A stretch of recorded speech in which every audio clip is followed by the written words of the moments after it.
6 घंटे पद्मासनों पर बैठे, हिल बिना हिले डुले, भीषण कष्ट हुआ पर उसे सही शांत। तो सुषुम्ना नाड़ी खुली, वीर ऊर्ध्वगामी। प्राणायाम के द्वारा प्राणों का संयम, शरीर को व्यायाम के द्वारा स्वस्थ, आसनों के द्वारा वश में कर लेना, आहार के द्वारा पवित्र बुद्धि करना, इंद्रिय भोगों का दृश्य श्रवण संभोग इनसे दूर रहना, इंद्रिया पवित्र, तब जाके वीर ऊर्ध्वगामी होता है। उसे कहते हैं अखंड ब्रह्मचारी। आज तुम कमा रहे हो, 4 के काम आ रहे हो, और कल जब पड़े रहोगे तो वही 4 तुम्हारी तरफ देखेंगे, नहीं तुम्हारी गली में नहीं आएंगे कि कहीं बुला न ले, वो कहीं वो बुला न ले। बड़ा स्वार्थी संसार है, इसलिए भजन करो, पाप कर्म को छोड़ दो, मनमानी मत करो कि हम राक्षस ही हैं, नहीं तो वो दंड भोगने को मिलेगा जो तुम सोच भी नहीं रहे हो। अनेक योनियों में अनेक प्रकार से दंड भोगना पड़ता, कोई मनुष्य योनि थोड़ी है। 83,99,999 योनियां और हैं जिनमें हमें दंड भोगना पड़ता है। बुरे आचरणों से कभी किसी का कोई लाभ नहीं हुआ, थोड़ी देर लाभ होते दिखाई दिया, लेकिन परिणाम में विनाश ही होगा, अशांति ही होगी। कभी पाप कर्म करने वाला, छल कपट करने वाला सुखी नहीं हो सकता। काफ़ी सारे जने बहुत सारी मात्रा में ऐसे होंगे कि जो भगवान का भजन भी, मतलब मंदिर भी जाएंगे और तामसिक भोजन का भी आहार करेंगे। बिल्कुल नहीं, आप पीते हो, मांस खाते हो, अंडा खाते हो, इस तरह के व्यवहार करते हो, और हनुमान जी और शंकर ये ऐसे प्रसन्न हो जाएंगे, ऐसे काम बन जाएगा? कुछ नहीं बन जाएगा। शास्त्र की आज्ञा का पालन नहीं करेंगे और मनमानी आचरण करेंगे तो नरक जाओगे। ऐसा प्रश्न हमारे पास पहली बार आ रहा है।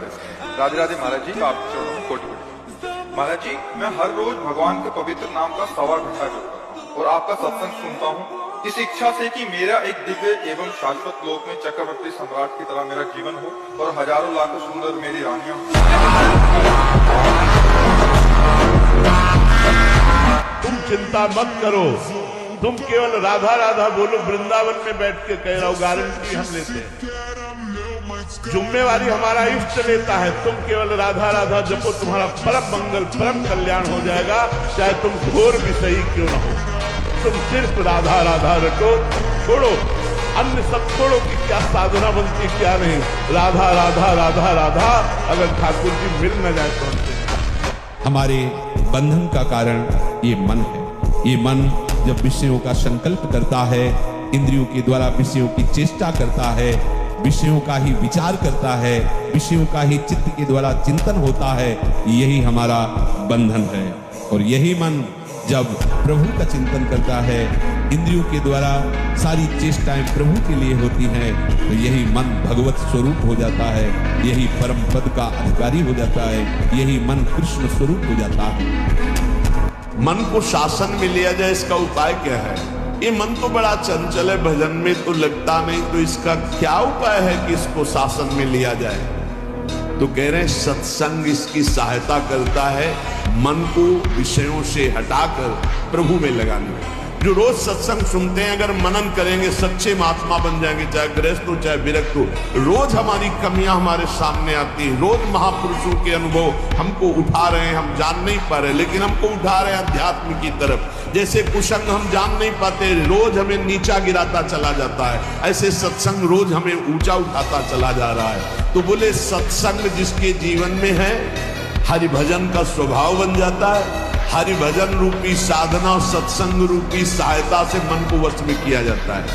देख मैं भीषण का भी भीषण हूं, विपत्तियों से तू डरेगा, अरे तेरी विपत्तियां तेरे से डरेंगी, तू नाम जप कर, विपत्तियां तेरे से डरेंगी।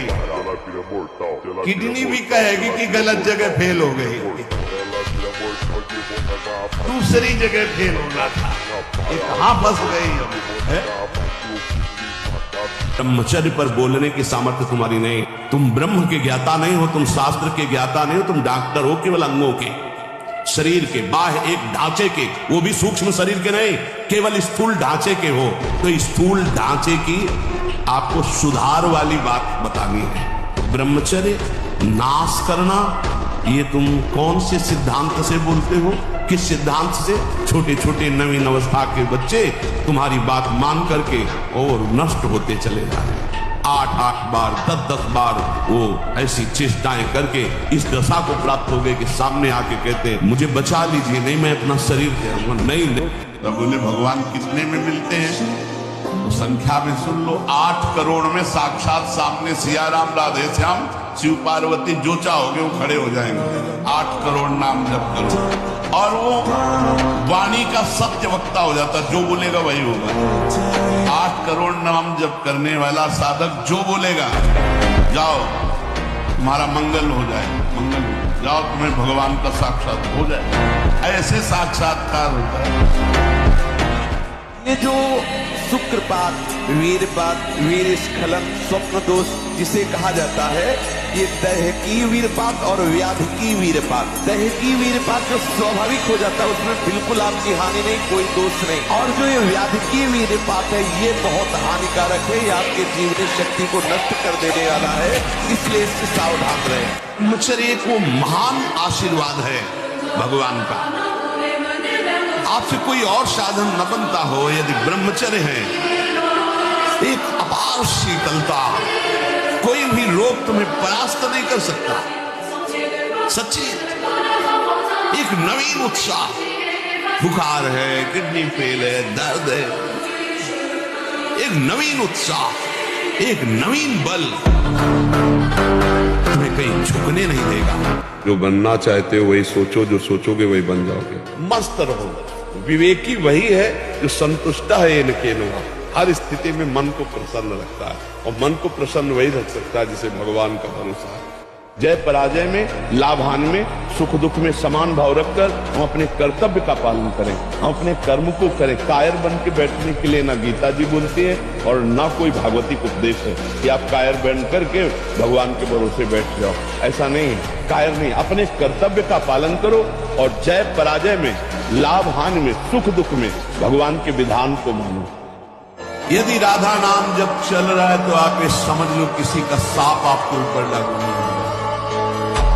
दैहिक दैविक भौतिक ताप आपको ताप नहीं पहुंचा सकते, कोई भयानक पाप आपको दंड नहीं दे सकता। फिसल गया भी तो नामे भक्ता प्रणव गति, उसका पतन या नाश नहीं हो जाएगा। बड़ी कृपा महारानी जो की अलबेली सरकार की बड़ी कृपा जो बात तनाव मुक्त चेहरा जानते हो किसका होता है? जिसमें संयम होता है, जो सत्य मार्ग, वो तनाव मुक्त, मुख प्रसन्न, तन तेज विराजा, कीने रामचंद्र कर खारा। मुख प्रसन्न होता है क्योंकि भगवान भगवत कार्य में लगा है ना। गंदे आचरण वाला कभी किसी को देख लेगा, उसका चेहरा ही ऐसा। अब कितनी नव किशोर अवस्था, बिजली की तरह शरीर में स्फूर्ति, एकदम चमकता हुआ चेहरा। ब्रह्मचारी के चरण ऐसे करते जैसे आग में पड़ते। अब ये अवस्था ब्रह्मचर्य। बहुत जन्म हो गए इसी चाल में मुझे मन फंसाए हुए है कि अगर ये भोग मिल जाए तो मैं शांति धारण कर लूं। भोगास शांति नहीं है, त्यागात शांति है। यम ही न व्यथ्यन्ते पुरुषम पुरुषर्षभ सम दुखा सुखाधीरम स्वमृतत्वाय कल्पते। हे अर्जुन, जो धैर्यवान पुरुष इन वेगों को सह जाता है, सुख दुख में समान भाव रखने वाला परम पद का अधिकारी होता है। हम प्रियालाल के मार्ग के प्रतीक हैं। हमारा हृदय कामना से दूषित भी हो जाए तो ना हमें बोलना है कि हमारे अंदर कामना है, ना हमें कोई चेष्टा करनी, चुपचाप सह गए। हमारा भजन में तो मन नहीं लगता है, हमसे ये तो सब होता नहीं। भजन में मन नहीं लगेगा, भागवतिक कार्य तुमसे नहीं होंगे, भोगों में बढ़िया मन लग रहा है, प्रपंच करने में मन लग रहा है, तो फिर नरक। डट के नाम जप करें और श्री जी न्याय लेने, तो आपको श्री जी की प्राप्ति हो जाएगी। आप लेके चलेंगे, पक्का, गारंटी, प्रॉमिस।